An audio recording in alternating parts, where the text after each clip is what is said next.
The chamber had no windows. The SciFi did not believe in windows. Windows implied doubt and openness to whatever lay outside the walls. The Grand Council of the SciFi Dominion made its decisions from a place of total certainty, surrounded by stone and polished metal and the soft, steady hum of 6,000 years of unbroken power. High Commander Vorath stood at the center of the chamber. His dark carapace had been polished to a mirror shine. He was tall, even for his kind, nearly 3 m of armored muscle and cold intelligence, and he had never in 40 years of military command lost a war he did not expect to lose. This one he had not even considered the possibility. The vote, he said. 12 council members raised their hands. All 12. The 13th seat belonged to Ambassador Velrith of the Cathari Observer Caste, and Velrith's hand stayed folded in his lap. 13 present, the recorder said. 12 in favor, 1 abstaining. The resolution passes. The chamber filled with the sound of approval, secondary limbs striking the table in rapid rhythm, 12 sets of them. The percussion of certainty made physical. Velrith watched them and said nothing. He thought about Istanbul 3 years ago, standing on a bridge over the water that divided 2 continents, watching the humans flow past him like a river that had never once in its entire history considered stopping. Millions of them, they argued and laughed and pushed past each other and stopped to look at things and started moving again.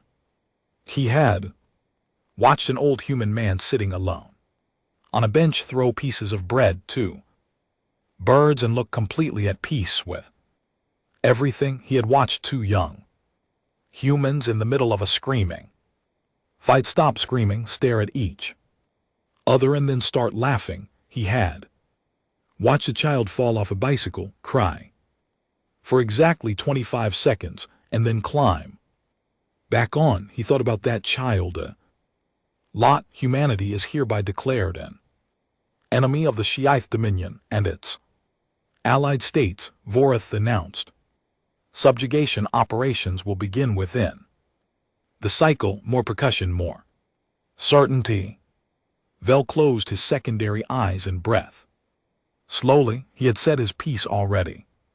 He had stood up 1 hour ago in the same chamber and said things that nobody wanted to hear. It was over. The decision was made. He would be the only one who was not surprised by what came next. He could live with that. The Shalith Dominion was not a young civilization. 6,000 years of space travel, 19 species absorbed into their territory. Wars won and wars ended, and peace maintained through the kind of organized, efficient power that lesser species could only dream about. The Dominion had solved poverty. It had solved disease. It had solved the messy, destructive problem of uncontrolled ambition by building systems so well designed that individual desire had nowhere to go except into service of the whole. They were, by any measure, they respected the superior power in this corner of the galaxy. They had been watching humanity for 60 years. The report that Vorath had used to build his case ran to 400 pages. It had been compiled by 300 analysts. It had been reviewed by the top strategic minds in the Dominion. It was detailed, thorough, and confident. It was also, in every way that would eventually matter, catastrophically wrong. The report said humans are a Class 3 pre-unification species. They maintain over 190 separate nation-states on their home planet, which remain in constant low-level conflict. Their average lifespan is 70 to 80 years, among the shortest of any sapient Species in the known galaxy, they are physically fragile, no natural armor, limited sensory range, poor tolerance for environmental extremes. They have been spacefaring for only 140 years and maintain approximately 430 colonies, most poorly defended. They are highly emotional, prone to irrational decision-making, and have demonstrated no capacity to coordinate effectively at a species-wide level. Recommended subjugation timeline 18 months. Projected resistance low to moderate. Projected Dominion casualties negligible. When Velrith had read that report, he had felt something he rarely felt, not quite fear, something sitting right next to it, a cold, precise awareness that the people around him had made a very large mistake, and that nobody in the room could see it. He had tried. He had stood up and said, "I have been to Earth. I have walked among humans for 6 months. I am telling you from direct observation that this report is missing something important." "What is it missing?" Vorth had asked, patient and polite. "It is missing the part," said carefully, "where it explains what humanity has been doing for the past 40,000 years. Evolving," Vorth said, "as all species do know." Looked at the 12 faces watching him with polite, settled expressions, fighting each other every single day for 40,000 years. Some group of humans has been trying to kill another group of humans, not only for resources, not only for territory, for ideology, for pride, for reasons they themselves cannot always explain. They have fought each other with sharpened stones. They have fought each other with weapons that split atoms and left entire cities as glass. They have survived plagues that reduced their population by half and kept going. They have survived ice ages, droughts, famines, and every catastrophe their planet could generate. He paused to make sure they were still listening. "What you see in this report is not a weak species. What you're looking at is a species that has been in continuous combat training for 40,000 years. They have more practical experience with warfare than any species in this chamber, and you are proposing to give them a new enemy." Vor had looked at him with the patience of someone who had already decided the outcome. They have 190 separate governments. They have never once acted as a unified force. They never needed to, said quietly. They never stopped fighting regardless. Nobody listened. The vote was called. The first strikes fell on humanity's outer colonies at the exact same moment. That was Dominion doctrine, simultaneous pressure on multiple points. No time for the enemy to regroup, communicate, or coordinate. It had ended every conflict the Dominion had fought since the 3rd century of their expansion. It had worked without exception. Subcommander Drell commanded the operation against the colony on Kepler 442b. He had run 17 of these in his career. They followed a pattern. You arrived. You demonstrated force that was so overwhelming that resistance became obviously pointless. The population gathered. They were processed. Control was established. You moved to the next assignment. He had never lost a soldier on a suppression operation, not one. He broadcast the standard surrender demand on all human communication channels. Attention, colony of Kepler 442b. You are hereby called upon to surrender to the forces of the SciFiStories Dominion. Lay down all weapons. Gather at the Central Administrative Building. Compliance will result in humane treatment. Resistance will be met with Proportional force, he waited the standard 20 minutes, his communication. Officer looked up, sir, response. Incoming. Good, sensible, put it through, a human. Voice came through the speaker, male. Some kind of flat, unhurried accent that the translator had difficulty with. The words came out a half-second behind the sound. This is Governor Hank Pelletier of Kepler 442b. Got your message. DVAT waited for the surrender. No. DVAT's 4 eyes all focused on the speaker at once. I'm sorry, no, the governor said again, in exactly the same tone a person uses when they've already had this conversation in their head and finished it. We're not surrendering. You want to come down here and try to take it, that's your choice, but we're not handing you anything. Sir, said DVAT's tactical officer. Thermal imaging shows the colony population is they are constructing defensive positions, they are using mining equipment as barricades, they are distributing what appears to be weapons from private stores and repurposed industrial tools. They have 80,000 civilians, DVAT said. Yes, sir, against 6 warships. Yes, sir, DVAT stared at the communication panel. In 17 operations, he had never once had a colony simply say no, not in that tone, not in that flat, unimpressed voice like he had asked them to do something mildly inconvenient. Send the ground forces, he said. Battle for Kepler 442. Be lasted 19 days. The Dominion had allocated 48 hours. The colony had no military garrison, no trained soldiers.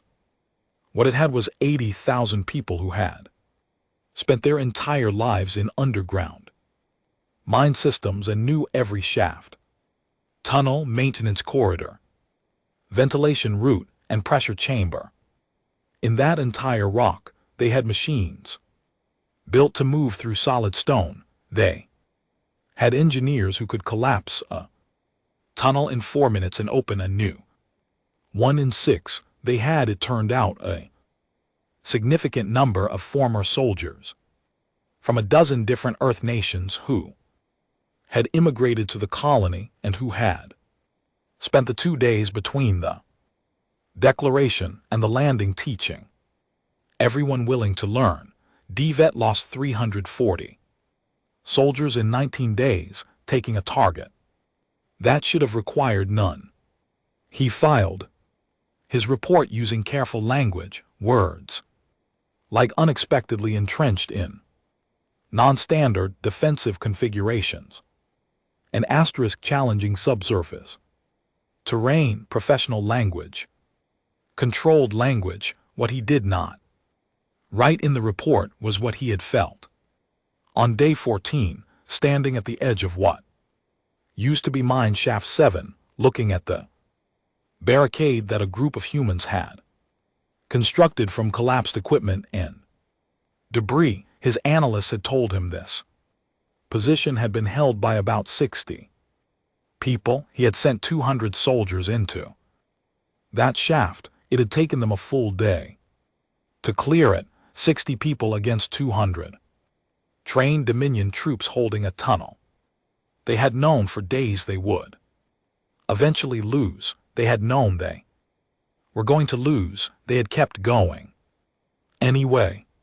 His language had no word for that. He had checked across 23 colony worlds. Variations of the same story were playing out. Some colonies surrendered, not many. The ones that fought did it differently every single time. No 2 human defensive setups were alike, which meant the Dominion tactical library was useless before the first week was over. Each new world required fresh analysis, new approaches, and new casualty counts that were climbing in ways the pre-war projections had not modeled. The analysts revised their Timeline. 18 months became 24, then 36.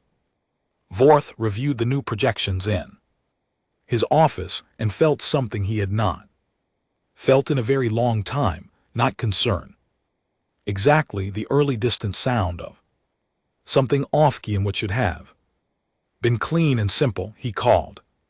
The ambassador appeared on the screen, sitting in what looked like a human-style chair holding a ceramic cup of something the translator identified it as a beverage called coffee. He looked like a being who had been expecting this call. You've seen the projections, Velrith said, not a question. The resistance is more organized than anticipated, Voreth said. The colonies are coordinating without receiving orders from Earth.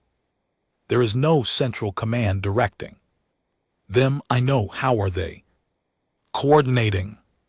Vel took a slow sip from his cup. He had picked up the habit on Earth. Vorth remembered he had picked up several human habits. At the time, Vorth had considered this undignified. Now, looking at the ambassador's calm face, he was not sure what to think. They aren't coordinating, said. Each colony is just doing what each individual human on that colony has already decided to do, which is not surrender. You don't need to coordinate a decision that every person has already made independently. That's not a military strategy, that's a personality trait. You cannot bomb it out of them. You cannot cut off its supply lines. It simply exists in each one of them, separate from any command structure. Voreth was quiet for a moment. Outside his office, the Dominion was the largest military power in this region of the galaxy. He had more ships, more soldiers, more resources than humanity could match in any conventional calculation. This changes nothing about the final outcome, he said. I know, said. Then why do you look like that? Velrith looked at him through the screen, 4 pale eyes, an expression Voreth could not read, and was beginning to think he should have learned to read years ago. Because the ambassador said quietly, you haven't seen what happens when humans stop defending and start attacking. The screen went dark. On 23 colony worlds, the toll was already higher than the entire previous decade of Dominion military operations combined. And somewhere deep in human space, 47 years of Earth military history was being fed into planning systems. Admirals who had spent entire careers preparing for exactly this moment were picking up communications and giving orders. Something vast and patient and terrible was being pointed for the first time in its existence at a single external target.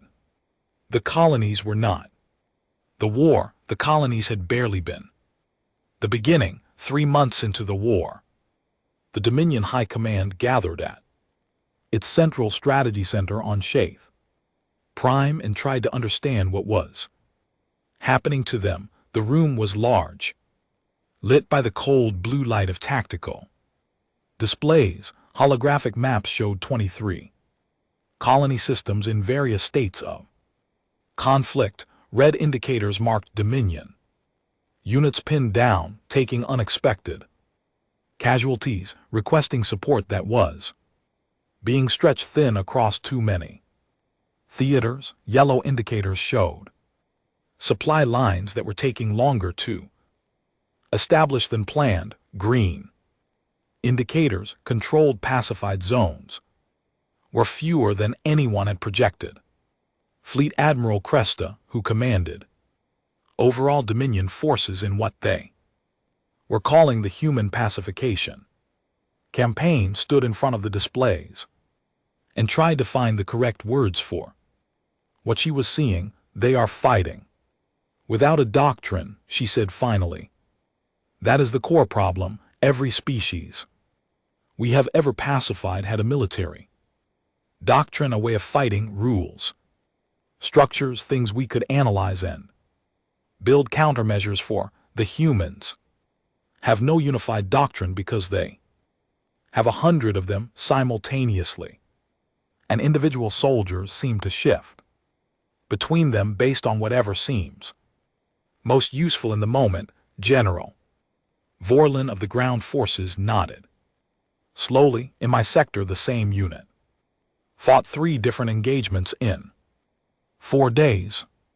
In the first engagement, they held a fixed defensive line. In the second, they abandoned the line completely and melted into the civilian population. In the third, they appeared behind our supply convoy using a route we had assessed as impassable. He paused when we captured one of them and asked him how he found that route. He said he had read something about it in a history book about a war they fought on their own planet 300 years ago. Silence settled over the room. A history book, Ka repeated, about a war they fought against themselves. Vor confirmed. He said humans keep very detailed records of every war they have ever fought, and then they read them. Nobody in that room had ever read a detailed record of every war their species had fought, mostly because their species had not fought that many. They had fought some, they had won them, they had moved on. Humanity had apparently treated every war they had ever survived as a lesson worth studying. The implications of that were sitting in the room like an uninvited guest that nobody wanted to name. On the colony world of Brennan's Hope, a Dominion force of 2,000 soldiers was discovering what a determined group of humans could do with 6 months of preparation, a detailed knowledge of local terrain, and absolutely nothing left to lose. Subcommander Threska had been given Brennan's Hope as a straightforward assignment. The colony had 20,000 inhabitants, mostly farmers, a small manufacturing base. According to every pre-war assessment, it should have been among the easiest targets in the initial wave. The colony had been fighting for 11 weeks. Threska had a theory about why, and it was a theory that disturbed him more the longer he thought about it. The humans on Brennan's Hope were not fighting because they thought they could win. He had run the numbers many times, and the numbers were obvious. They could not win. He had more soldiers, better equipment, orbital fire support, and the ability to reinforce as needed. The humans had homemade weapons, repurposed farm machinery, and knowledge of their own fields and forests. They were fighting anyway, not with desperation either. That was the part he kept coming back to. Desperation he could understand and anticipate. Desperate enemies made mistakes. They took risks that didn't pay off. They spent themselves in dramatic final charges that his forces could absorb. These humans were not desperate. They were patient. They picked positions and held them until holding them was no longer useful. Then they disappeared and appeared somewhere else. They hit supply lines at night and were gone by morning.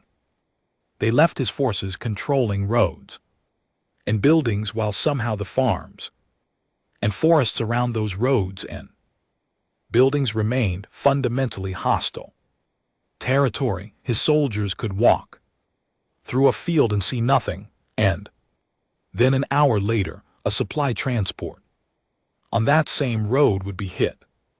On day 78, his forward position at a river crossing was attacked by what turned out to be 9 humans armed with 3 rifles, improvised explosives, and what appeared to be a very thorough knowledge of exactly where all his external Sensors were located. They killed 11 of his soldiers, damaged the bridge, and got away with 1 casualty. He filed the incident report and stared at it for a long time before sending it.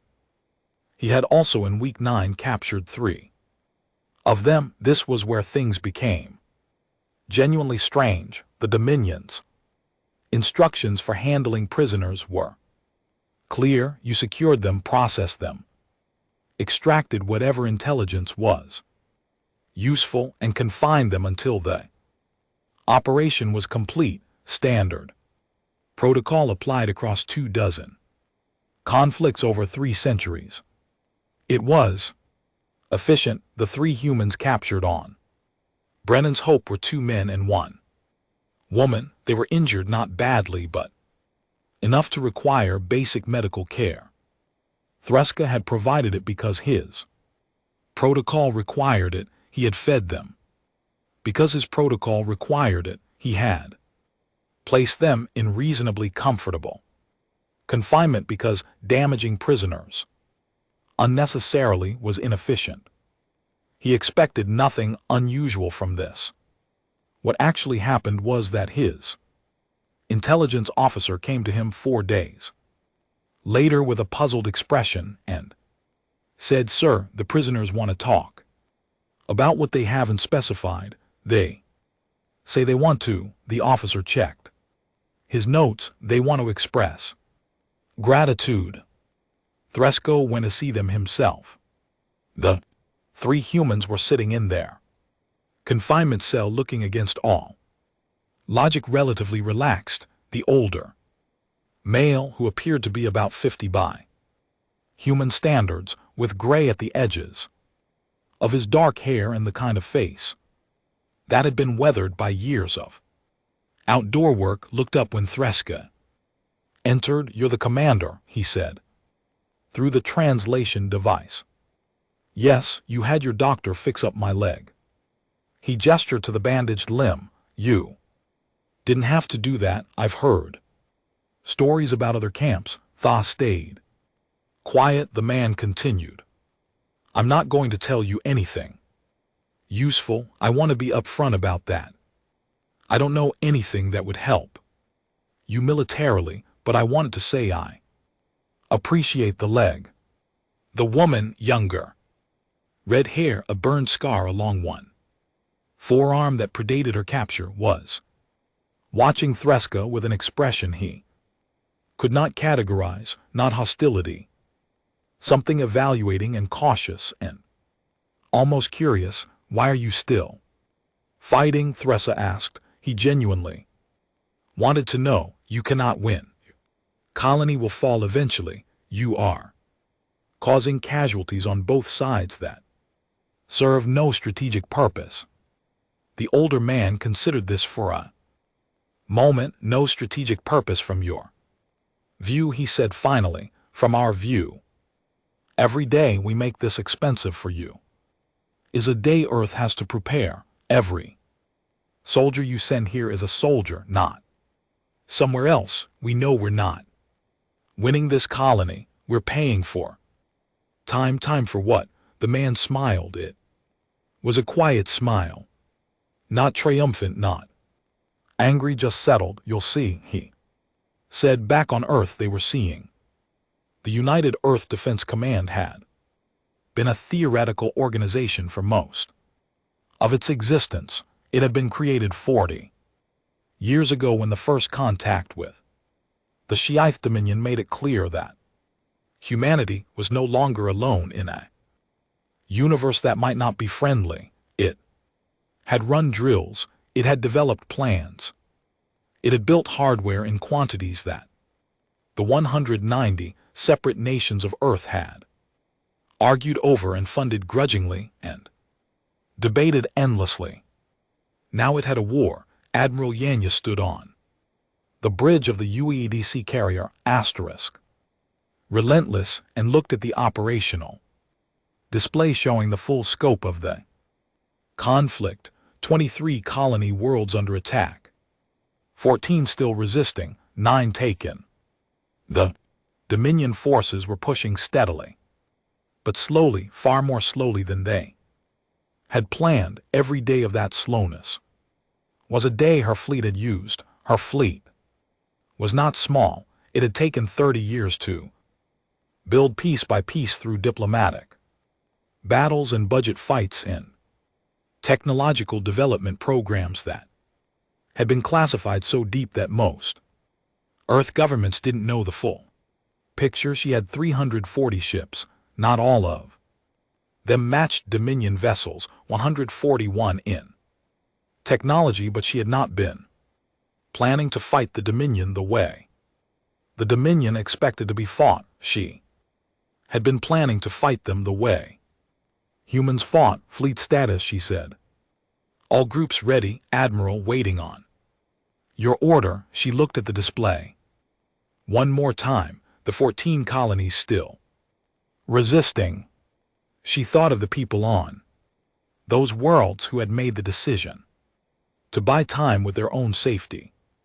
People who had never met her and would never know her name, buying days with blood. Send the order, she said. All groups were going to war. The Dominion's first awareness that something had changed came not from a dramatic fleet engagement, but from a set of anomalous readings near the Proxima relay station. Small signals moving fast, then not moving at all because they were very good at not being detected, which was a capability that should not have existed in a species that had only been spacefaring for 140 years, except that humanity had been reading books about stealth and deception and ambush for 40,000 years, and had been very motivated to apply those lessons.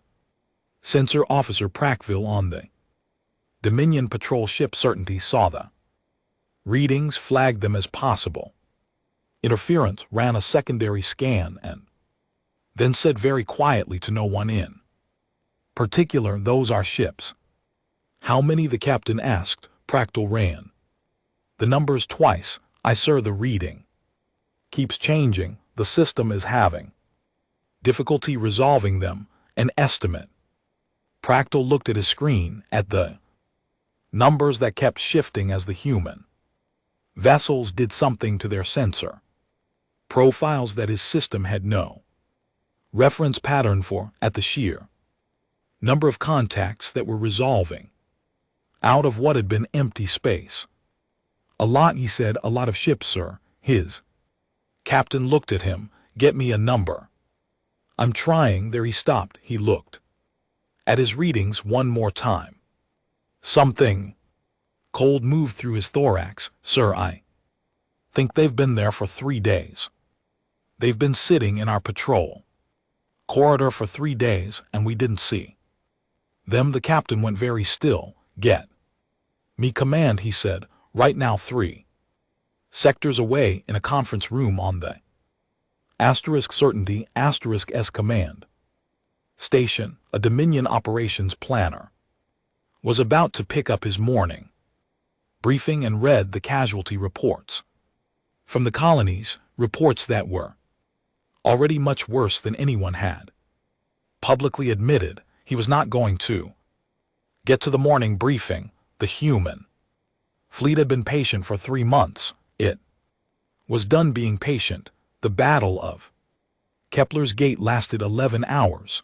The Dominion had fought space battles before, many of them over 6,000 years of expansion. The Dominion Navy had developed tactics, formations, and battle doctrines that had proved effective across dozens of conflicts against dozens of different species.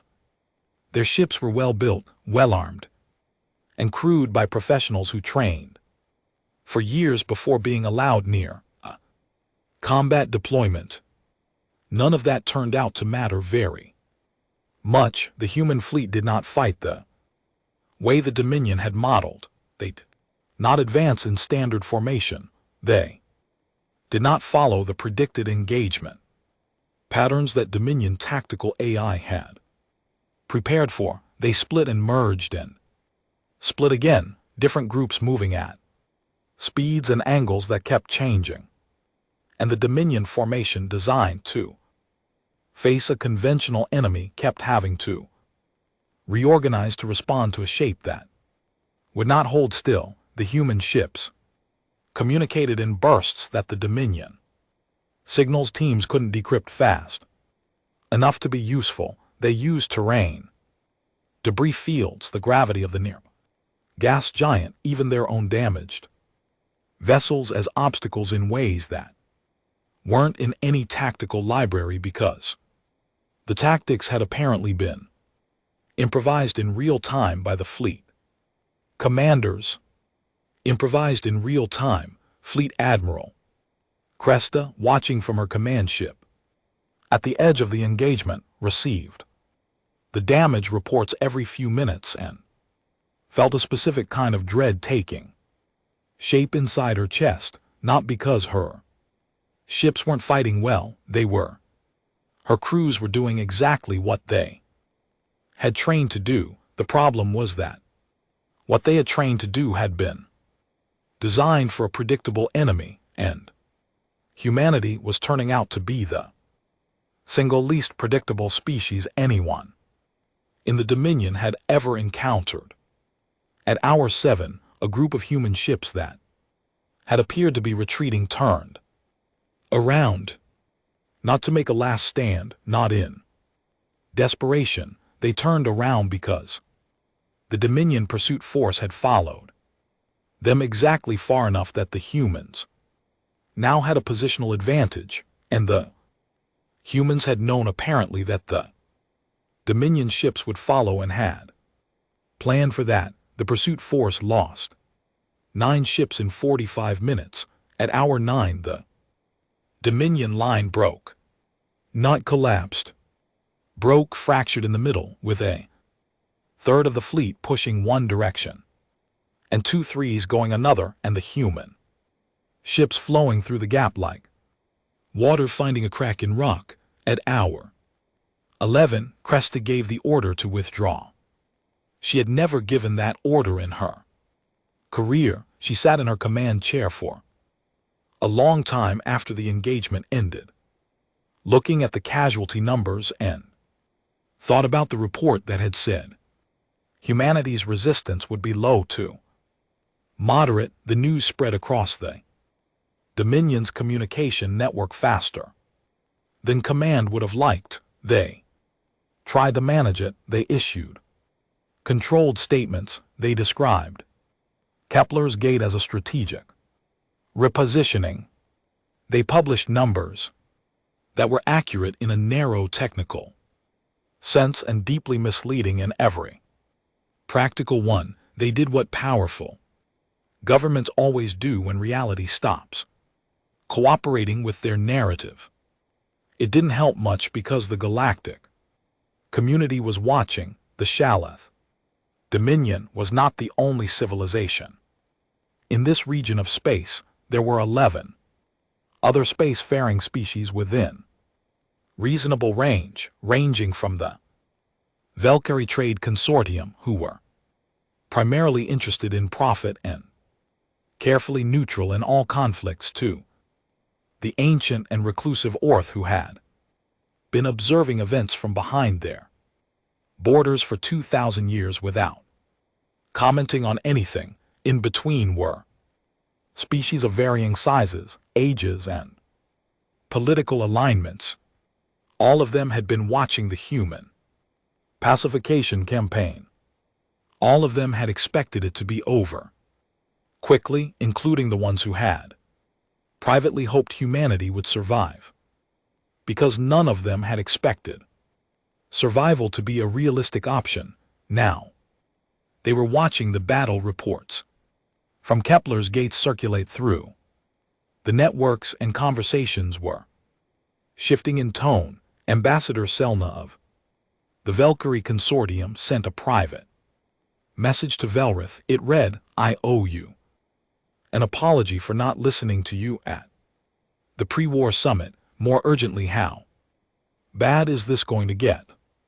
Read the message twice. Then he wrote, Back depends on whether the Dominion stops if they stop now and negotiate. It gets contained if they keep pushing. He paused, chose words carefully. The humans are not fighting to survive anymore. They are fighting to win. Those are two very different things. And the Dominion has not yet understood the difference. He scented and went back to his coffee. He had started drinking more coffee lately. Admiral Yanjesu was briefing her senior officers on the asterisk relentless when the report came in from the retaken colony worlds. She paused mid-sentence, read it and then read it again. Good news, her executive officer asked. We've retaken 6 colonies. She set the report down. Dominion garrison forces surrendered in 4 of them. The other 2 they withdrew when our fleet appeared in range. The room was quiet for a moment. What are we doing with the prisoners? Someone asked. Standard protocol. Medical attention if needed. Secure confinement. UEDC prisoner conventions apply. She looked at the person who had asked why. Just making sure, Commander. Park said there's been pressure after some of what happened on the colonies. He stopped. I know what happened on the colonies, Yun said. Her voice was flat. And even the conventions apply, all of them, every prisoner, every time. That is not a debate. Nobody argued with her. That was the thing about Yan. There was a particular tone she got. Not loud, not angry, just completely without any space for a different opinion. And when she used it, the conversation was over. The reason she was firm about this was not complicated. It was the same reason the human military had protocols at all. The same reason every hard lesson from 40,000 years of warfare had eventually bent toward the same conclusion, that how you fought mattered as much as whether you won, not because of some abstract moral principle, but because of a very practical one. You fought the war, then the war ended, and then you had to live with what you had done. She had read the history books too. High Commander Vorth held his emergency strategy session with his full command council and tried to explain what had happened. He was not by nature a man who admitted mistakes. He had built his career on being correct, on making decisions that were validated by outcomes, on the kind of total confidence that comes from never having been seriously wrong before. It was a quality the Dominion valued. It was also turning out to be a liability.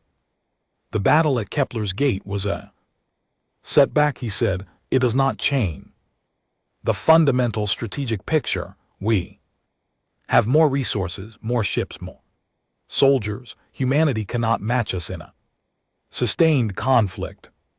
With respect, said Subcommander Devat, who was in the room because his experience on Kepler 442b had made him the closest thing the Dominion had to an expert on human ground combat. The humans seem to be aware of that fact, and they are fighting as if they are aware of it. Explain.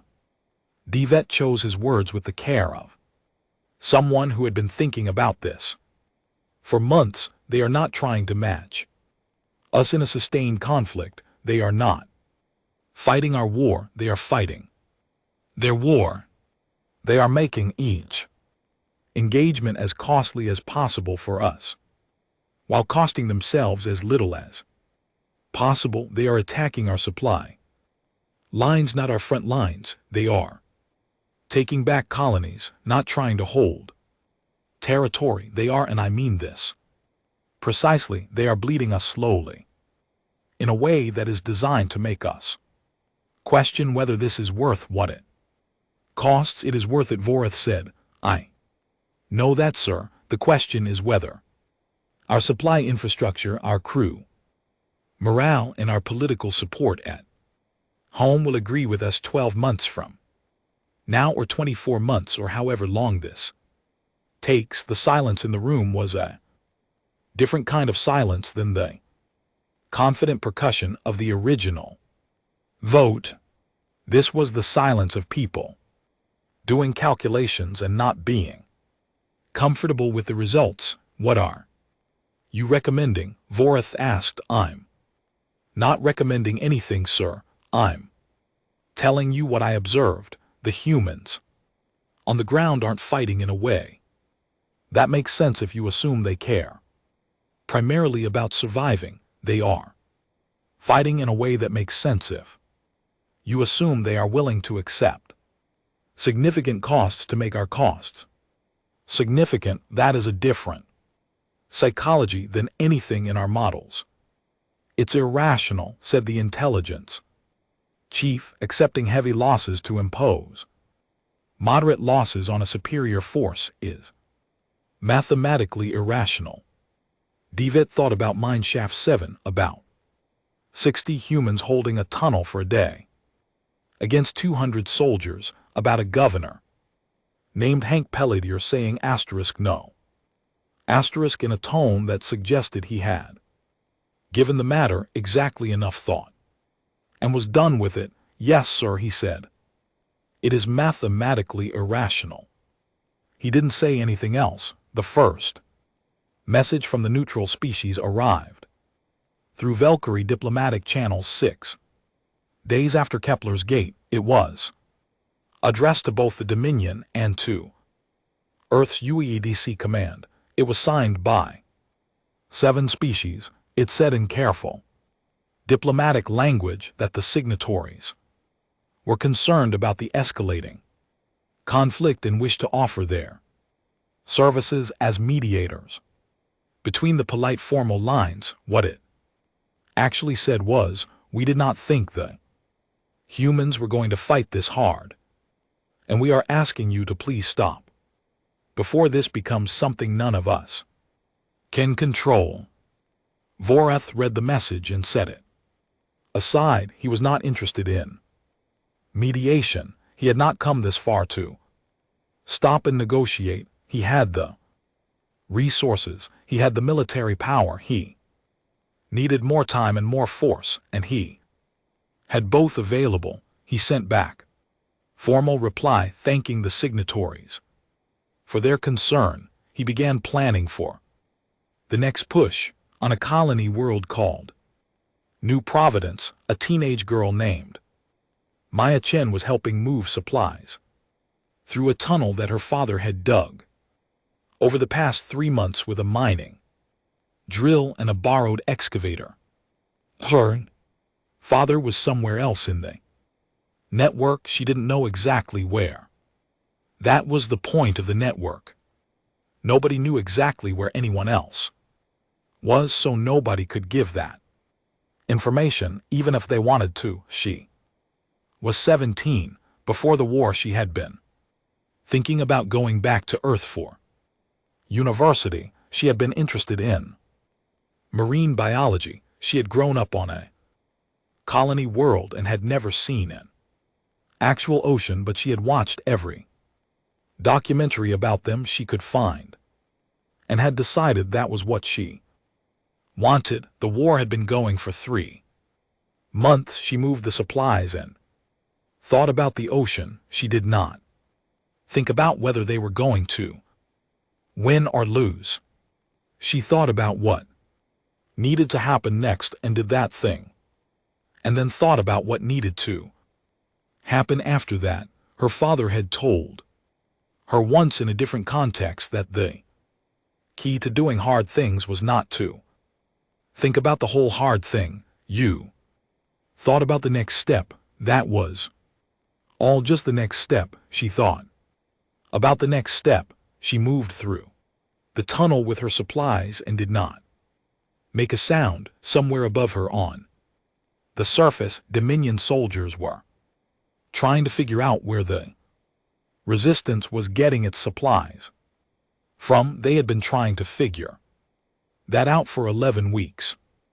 On the eastern edge of the conflict zone, 2 Dominion patrol ships detected an anomaly at the edge of a debris field. The anomaly was a human ship, running silent, no active systems, drifting in a pattern designed to look like debris. What it actually was, a communications relay, part of a network of 70 such vessels that the human fleet had positioned across the conflict zone in the opening weeks of the war, giving them the ability to coordinate across systems in near real time while the Dominion's communications were being disrupted by human electronic warfare.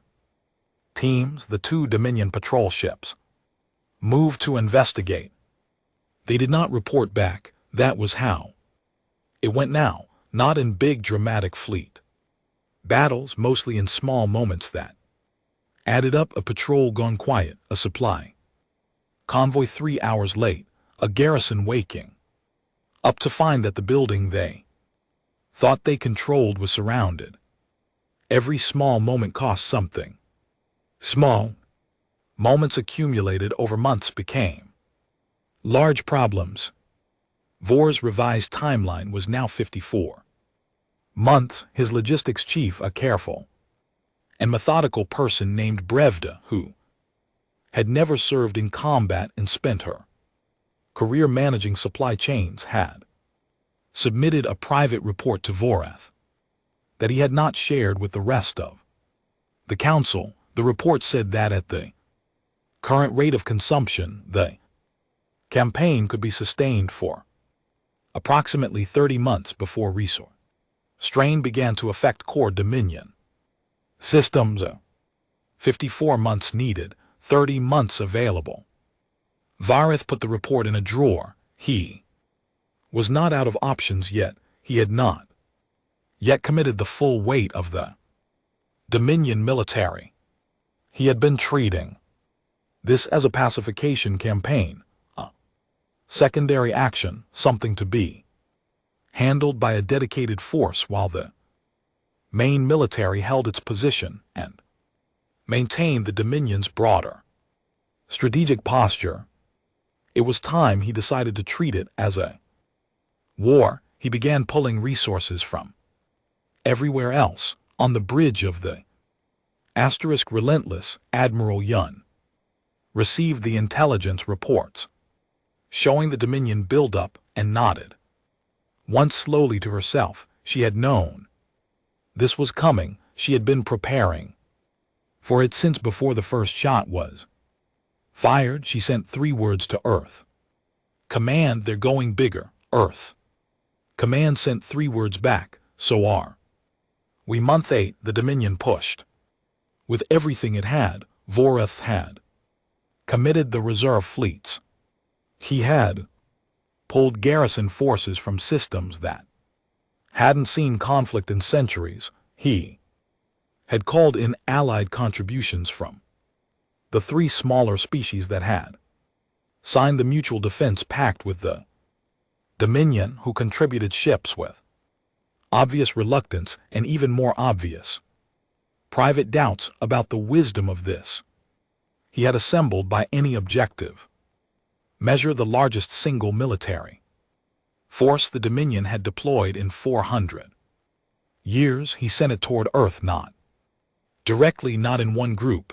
That was not how the Dominion fought. He sent it in 3 prongs, each targeting a different cluster of human-held systems designed to force the human fleet to split its attention, to stretch its defenses, to choose what to protect and what to abandon. It was a sound strategy. It was the kind of strategy that had won wars. The 3 prongs advanced through human space for 11 days. What they found was not what they expected. Prong 1, under the command of Fleet Admiral Cresta, moved toward the TD cluster and found a debris field that had not existed in their charts. Not natural debris, engineered debris, thousands of pieces of metal and composite material, precisely distributed that played havoc. With navigation systems and sensor arrays, the fleet slowed to pick its way through. It took 4 days to cross what should have been a half-day transit. In those 4 days, human interdiction units hit the fleet supply ship 6 times from positions inside the debris field, positions that should have been inaccessible because a ship could not maneuver in that density. Somehow the human pilots had done it anyway. Ka lost 11 supply ships before she cleared the field. Her fleet's operational range dropped by 18%. She was now dependent on forward supply points that her scouts were having trouble confirming as secure. She sent a report back to command. Command sent back, continue the advance. She continued. Prong 2. The central force hit the human colony system of New Hope and encountered something that nobody in the Dominion had prepared for. The colony was defended, strongly defended, much more strongly than the intelligence reports had suggested. The human garrison had apparently spent the past 5 months building fortifications that the Dominion's orbital scans had not properly detected because they had been built underground and covered in materials that confused sensor readings. The Dominion assault force landed, expecting light resistance, and walked into prepared kill zones. The battle on the ground lasted 3 weeks, but the battle in orbit was stranger. The human ships defending New Hope were outnumbered. They knew it. The Dominion fleet knew it. The expected pattern was a fighting retreat, do damage, delay, pull back when the position became untenable. That was the rational response. That was what the Dominion tacticians had modeled. The human ships did not retreat, they attacked. An outnumbered force attacking a larger force is not a new thing in warfare. It had happened many times across many species throughout galactic history. What made this different was that the humans were not doing it in desperation. They were doing it with clear planning and coordination, targeting specific ships in the Dominion formation in a sequence that Subcommander Talvish, commanding the orbital element, only understood in retrospect. They were not trying to defeat his fleet. They snorts were targeting his command and control vessels, specifically his communication ships, his coordination nodes, not the biggest ships, not the most armored ships, ones that made his fleet think as a unit rather than as individual ships. Within 6 hours, his fleet was still numerically superior and tactically blind. His ships had more firepower and less idea what to do with it. 3 human vessels were destroyed in the engagement. His fleet lost 9 ships and the ability to operate as a coherent force for nearly 48 hours. In 48 hours, the human reinforcements arrived. Talves ordered the withdrawal.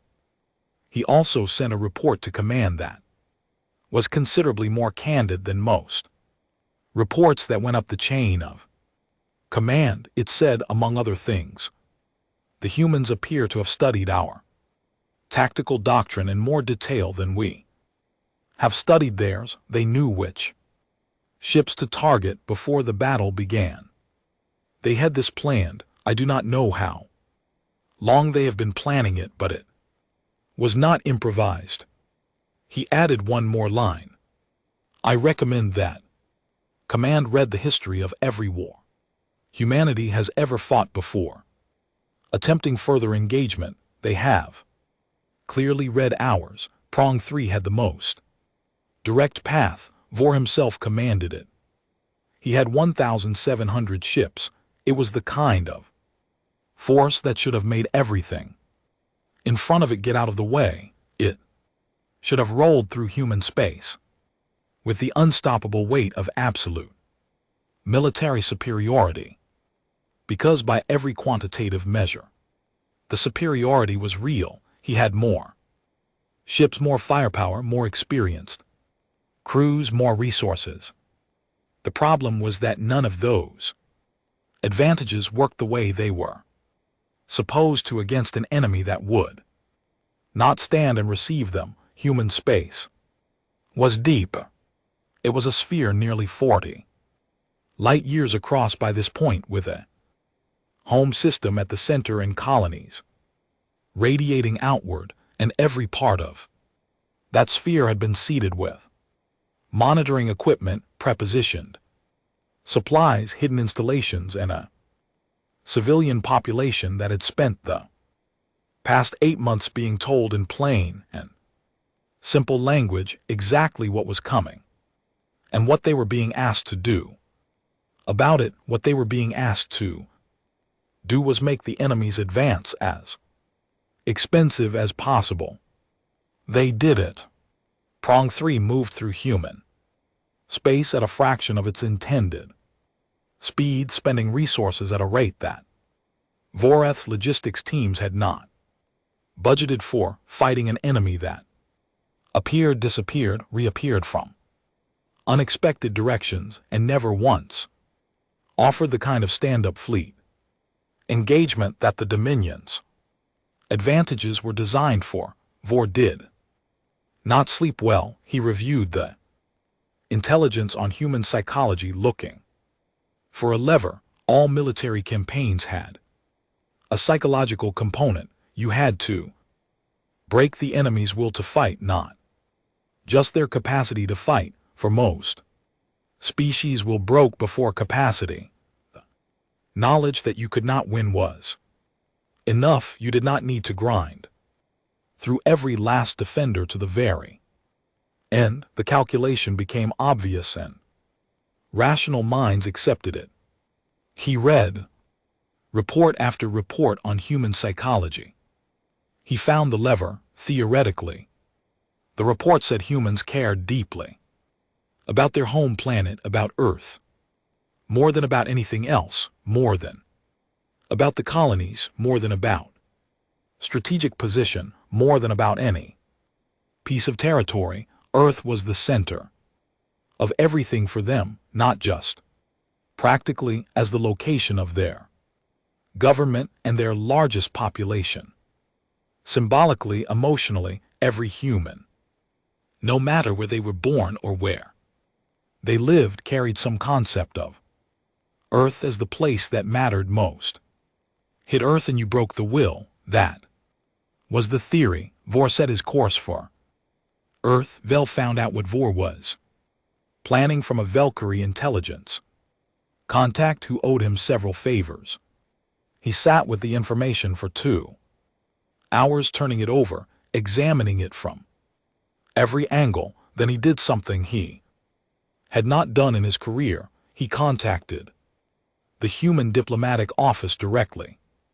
The human diplomat he reached was a tired-looking woman named Dr. Erica Stern, who had the particular face of someone who had been working 20-hour days for 8 months and had stopped being surprised by things. She looked at him on the screen with calm, measured attention. Ambassador, she said, I know who you are. You're the one who abstained. Yes, I have information you need. Voreth is bringing his full force to Earth. He believes that taking your home system will collapse your will to fight. Dr. Stern looked at him for a moment. That's a theory, she said. It's a wrong theory, Velrith said. I'm telling you this because I want this war to end before it becomes something that cannot be ended. I believe you already know this is coming. I believe you have prepared for it. I am telling you anyway because I want there to be a record that someone on the Dominion side tried. Dr. Stern looked at him for a long moment. Her expression was hard to read. Not hostile, something more complicated. Why does it matter to you? She asked. That there's a record, because after this is over, said carefully, I would like it to be known that the Dominion was not unanimous. She nodded once, slow, like she was filing the information somewhere important. Thank you, Ambassador, she said. We've been ready for this for 5 months. The Dominion fleet arrived at the edge of the Sol system at hour 0 of month 9. It was the largest fleet ever assembled in the history of the SciFiStories Dominion. It meant the largest fleet ever assembled in the history of humanity. The numbers on each side were not equal, but they were closer than anyone watching would have predicted 18 months ago, when the report had said that human resistance would be low to moderate and casualties would be negligible. What followed would eventually be called, in human military histories, the defense of Sol. It would be given other names in other languages and taught in other schools, but the human name was simple and accurate and carried no drama in it, because it was written by people who had been there and knew that what happened needed no theatrical language to be extraordinary.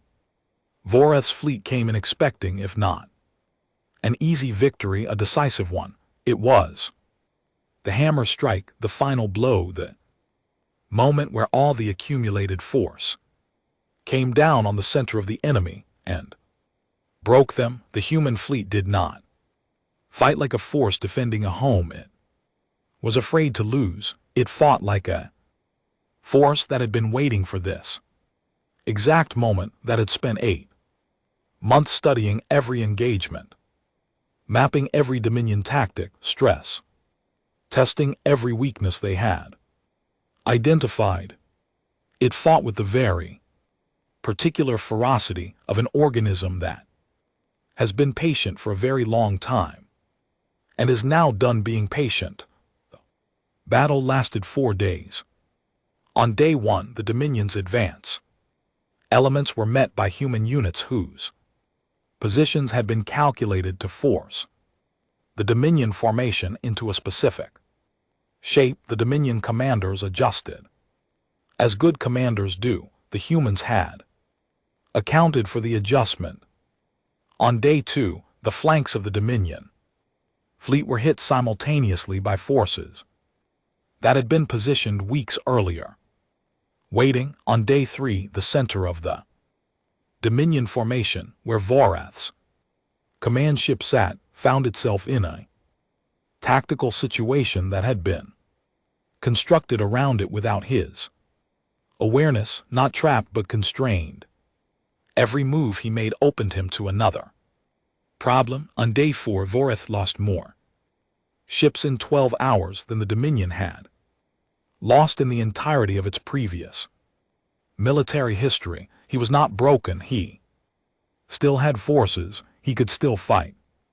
But his logistics officer's report was now impossible to ignore, and there was something else, something that his commanders in the field had been reporting for weeks, that he had been discounting as irrelevant, that was turning out to not be irrelevant at all. His soldiers were afraid, not of dying. Soldiers accepted that risk. They were afraid of something more specific and more difficult to address. They were afraid because in 8 months of fighting humans, they had never once been able to predict what the humans would do next. They had never once found the edge of human endurance. They had never encountered a situation where a human force, no matter how badly outnumbered or outgunned, simply gave up. The fear was the fear of fighting something you did not understand and could not model. It settled into units and ate at efficiency and made soldiers hesitate a half-second before acting, and in combat a half-second was everything. On the 4th day of the Battle of Sol, Vor received a message from his allied Fleet commanders. The Allied fleets were withdrawing. Not routing, not in panic, a formal, organized withdrawal with a diplomatic, communicate attached that set in. Language that was careful and correct. And completely clear. We did not agree. To this, we agreed to a short pacification campaign. This is not that. We are withdrawing from the conflict. Vor read the message. He sat in his command chair on the bridge of his flagship and read it 3 times. His second-in-command stood nearby and said, "Nothing. How many of our own ships have we lost?" Vor asked. The number came back. He had known the number. He had known it for hours. Hearing it out loud was different, and there's that number. 2. He looked at the battle display. Human space stretching in every direction, Earth just ahead, which he had not taken and which was increasingly clear he was not going to take. 8 months of campaign behind him, resources burned, ships lost, 3 Allied species now formally withdrawn, the neutral community watching, Vel somewhere, probably drinking coffee, not being surprised. He made a decision. It was the hardest decision of his career, harder than the vote in the council chamber, harder than anything he had done before. He ordered his fleet to hold position.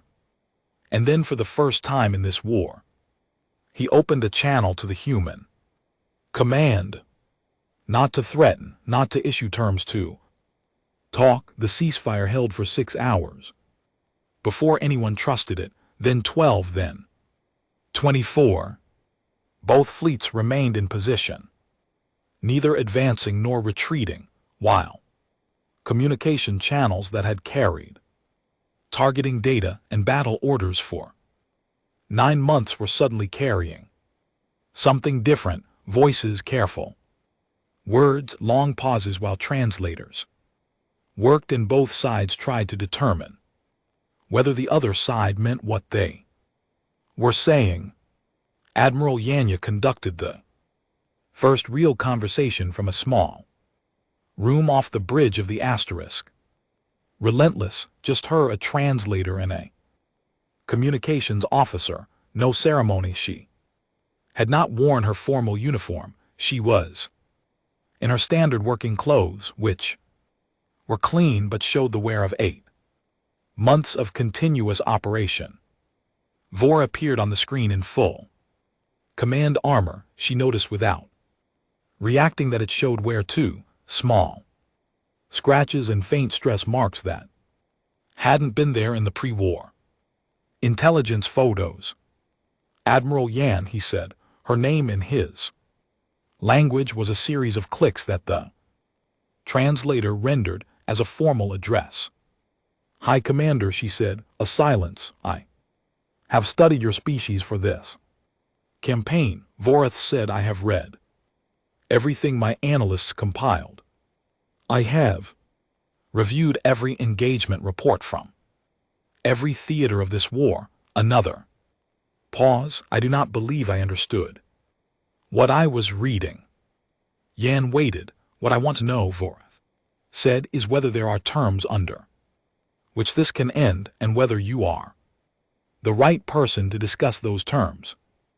Yan thought about the colonies, about 23 worlds that had paid a steep price for the months of delay that had let her fleet prepare, about the people in tunnels and shafts and improvised bunkers who had made themselves into obstacles for an empire because someone had to, about Maya Chin somewhere on New Providence whom she had never met and would probably never meet, who had moved supplies through tunnels and thought about the ocean. I'm the right person, she said.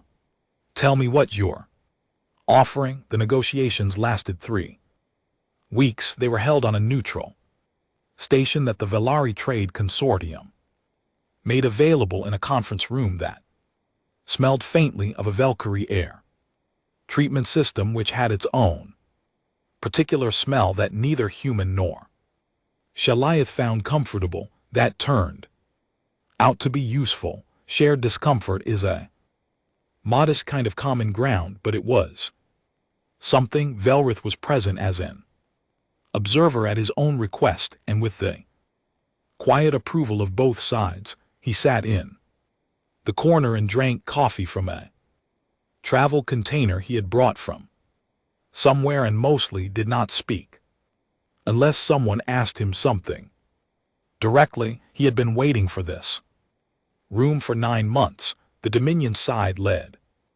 by Voreth, came with a list of what they could offer: territory, resources, formal recognition of human sovereignty over the colony worlds, an end to hostilities. The language was careful, and the concessions were real. Voreth was not a fool. He understood the position he was in.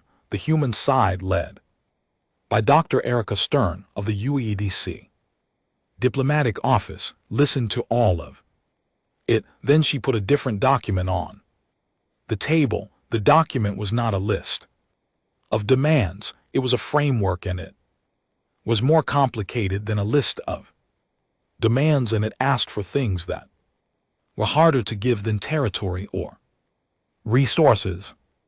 You started this war, Dr. Stern said, because you looked at humanity and decided we were weak enough to take. We need to establish with enough structure that it holds that you were wrong about.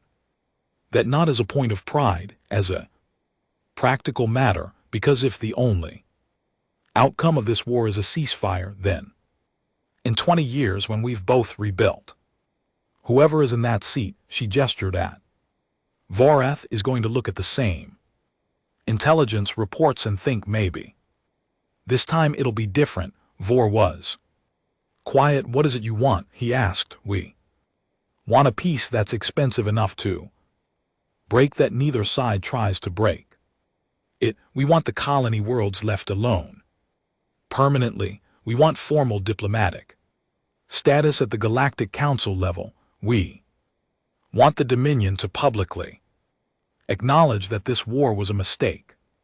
She paused. That last one is not for us. It's for the rest of the galaxy. Vor looked at her. You want me to stand in front of the Galactic Council and say, we were wrong? Yes, that will have political consequences for the Dominion. Domestically, that I understand that, Dr.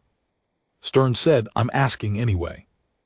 Another silence. If I do that, Vor said slowly, what do we get? You get to go home, Dr. Stern said, with your fleet, with your remaining forces on the colony worlds. We don't pursue, we don't press the advantage, we stop right now.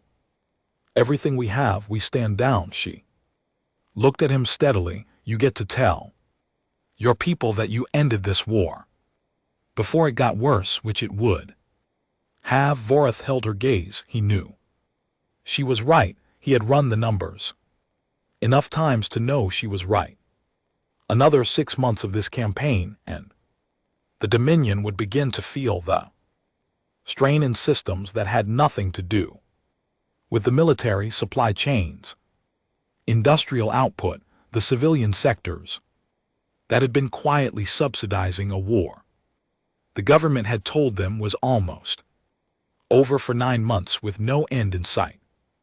He also knew, because he had read the battle reports, all of them, every engagement from every theater, that the human military was not tired. It was, if anything, more organized and more capable at month 9 than it had been at month 1, as if the war itself had been a kind of accelerant, as if being pushed had made them sharper. He thought about what had said in that very first call.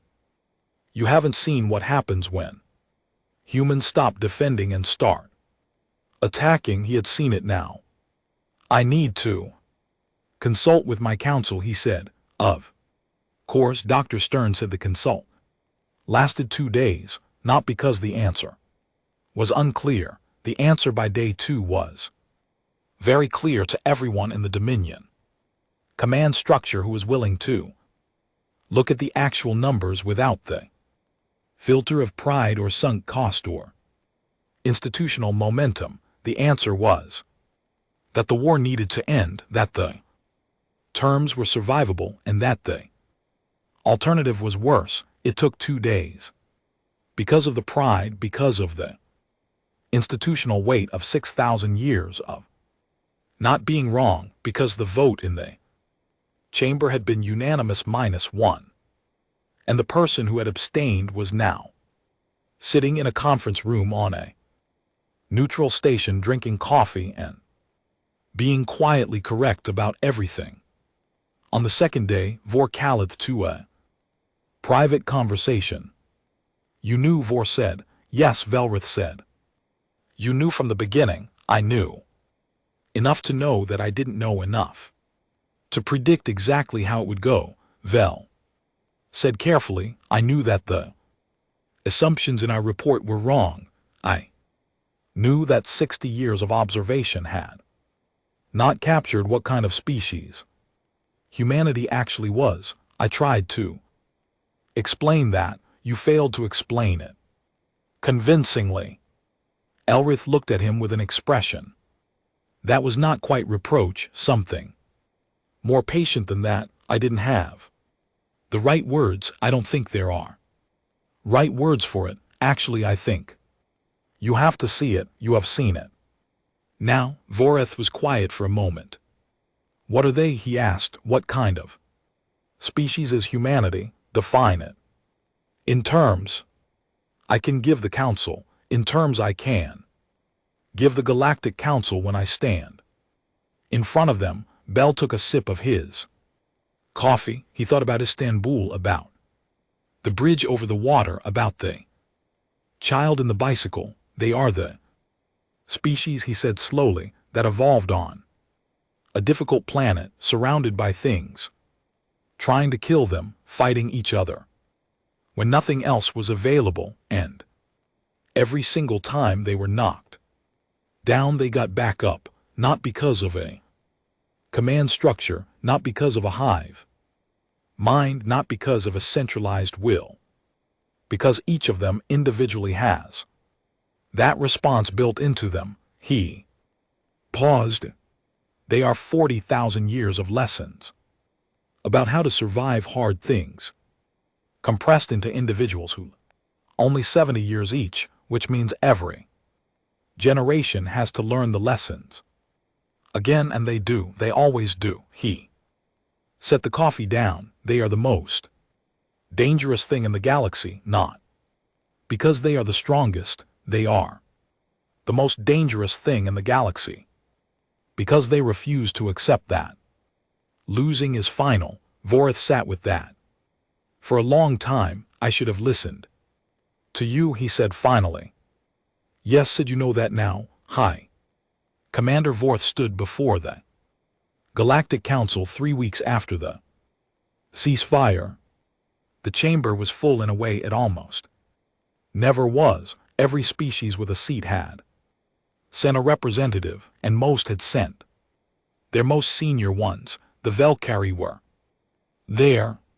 The ancient Orth had sent an observer for the first time in 300 years. The 3 allied species that had withdrawn from the campaign were there, seated carefully apart from the Dominion block, their presence its own quiet statement. The human delegation sat on the right side of the chamber. Dr. Stern, 3 others. They did not wear military uniforms. They wore plain civilian clothes, which thought was a deliberate choice and respected for its subtlety. Voreth spoke for 20 minutes. He gave an accurate account of the war. He did not soften the casualty numbers. He did not obscure the decisions that had been made or the assumptions that had driven them. He described what the campaign had actually looked like on the ground and in space as honestly as he could manage.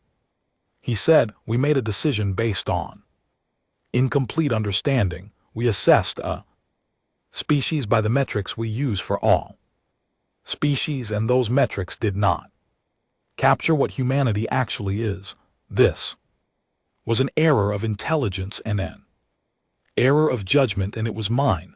I take responsibility for it. The Dominion takes responsibility for it, he said.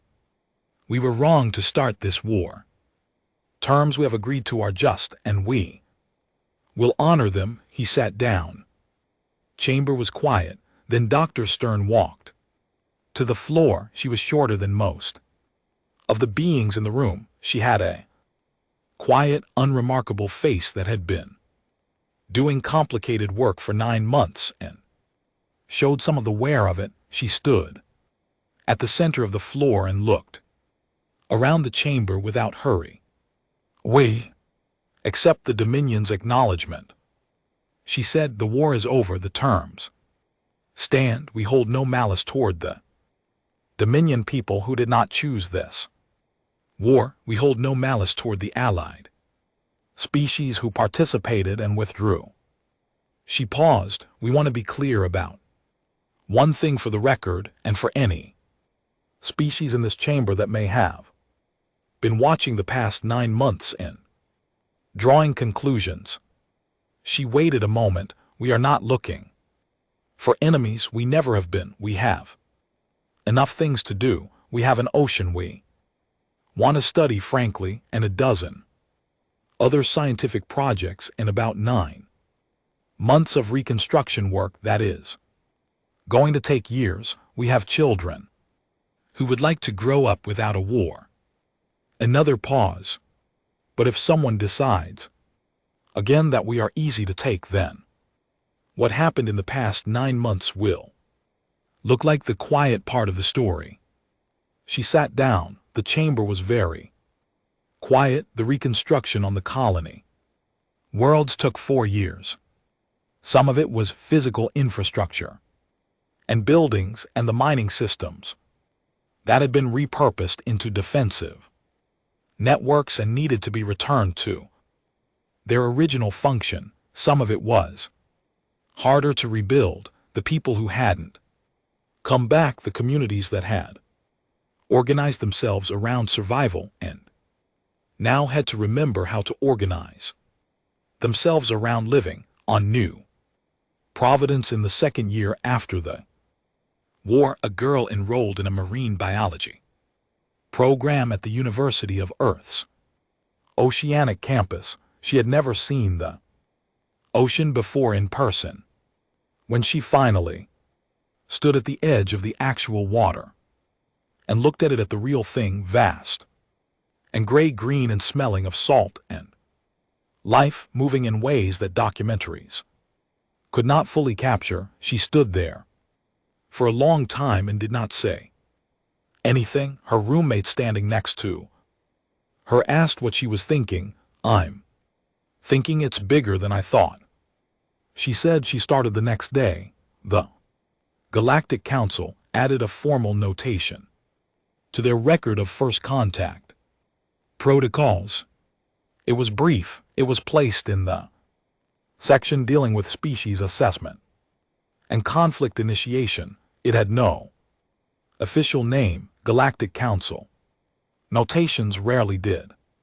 It read, prior to any hostile action against a species, member states are required to submit documentation that they have considered the following question: has this species survived adversity? If yes, what kind? For how long and at what cost? The historical record suggests that species which have survived extended periods of hardship, resource scarcity, or continuous internal conflict may demonstrate adaptive responses to external threat that standard assessment protocols do not adequately capture. Refer to the events of date redacted. Reference on file for the most detailed case study on record. The case study on file was 900 pages long. The first page had a short summary. The summary said, a spacefaring species with 140 years of interstellar travel experience and a 40,000-year record of continuous internal conflict was assessed as a low resistance target. This assessment was incorrect. For full analysis, see subsequent pages. Most species who read it read the full 900 pages. Then they read it again, some of them.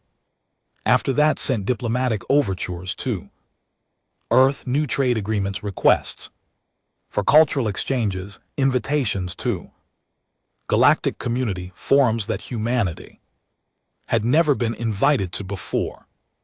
Dr. Stern handled most of those. She had a very organized calendar. She also in a small office, the diplomatic wing of UEDC headquarters, kept a framed photograph on her wall. It was a picture taken somewhere on Kepler 442b. After the colony was retaken, a group of people, miners and engineers and former soldiers and farmers standing in front of the entrance to what had been mine Shaft 7, smiling, some of them laughing, all of them squinting in the light, because they had spent a long time underground. Nobody who visited her office ever asked about the photograph. She had never explained it. Some things did not need explanation. Velrith retired from the Cathari Observer cast 2 years after the war ended. He had spent 30 years as an ambassador traveling to species the Dominion was evaluating, writing reports, making recommendations that were sometimes read carefully and sometimes filed and forgotten. He moved to Earth not permanently. His biology required periodic return to his home environment, but he spent 6 months of every year in a small apartment in Istanbul on the Asian side of the water, walking the bridge in the evenings and watching the humans move, still moving, still arguing and laughing and building and tearing down, still stopping to look at things and then starting again. He had a coffee shop he went to every morning. The owner knew his order.